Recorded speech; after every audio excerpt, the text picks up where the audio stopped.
পর্যায়ে পবিত্র কুরআনুল কারীম থেকে তেলাওয়াত নিয়ে আসছেন একাধিক পুরস্কার প্রাপ্ত হাফেজ মোহাম্মদ তুফাইল আহমেদ।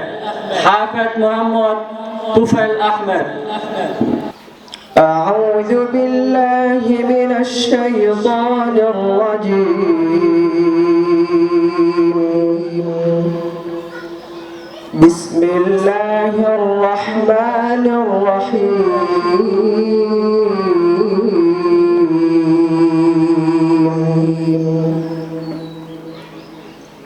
لله ما في السماوات وما في الأرض وإن تبدوا ما في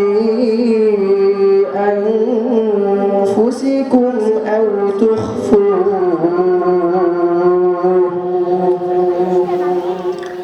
تخفوه يحاسبكم به الله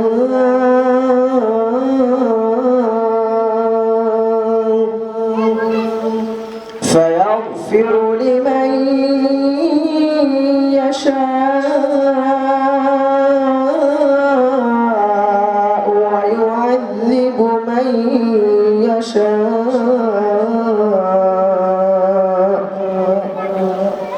والله على كل شيء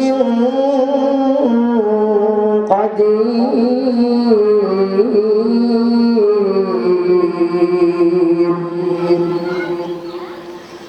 آمن الرسول بما أنزل إليه من ربه والمؤمنون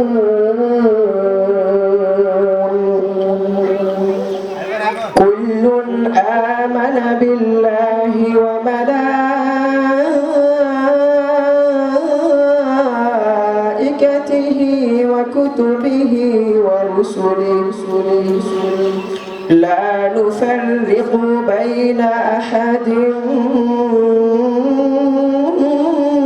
من رسله وقالوا سمعنا وأطعنا غفرانك ربنا وإليك المصير.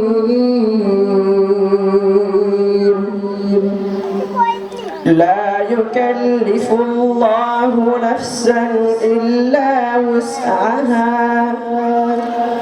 لها ما كسبت وعليها ما اكتسبت ربنا لا تؤاخذنا إن نسينا أو أخطأنا ربنا ولا تحمل علينا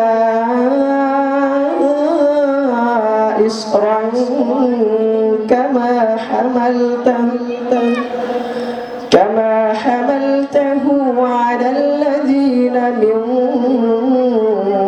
قبلنا ربنا ولا تحملنا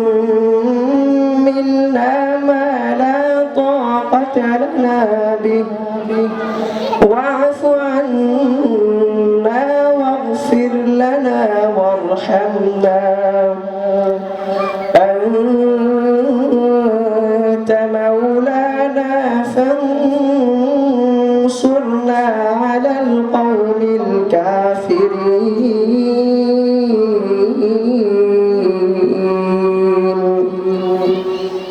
صدق الله مولانا العظيم. السلام عليكم.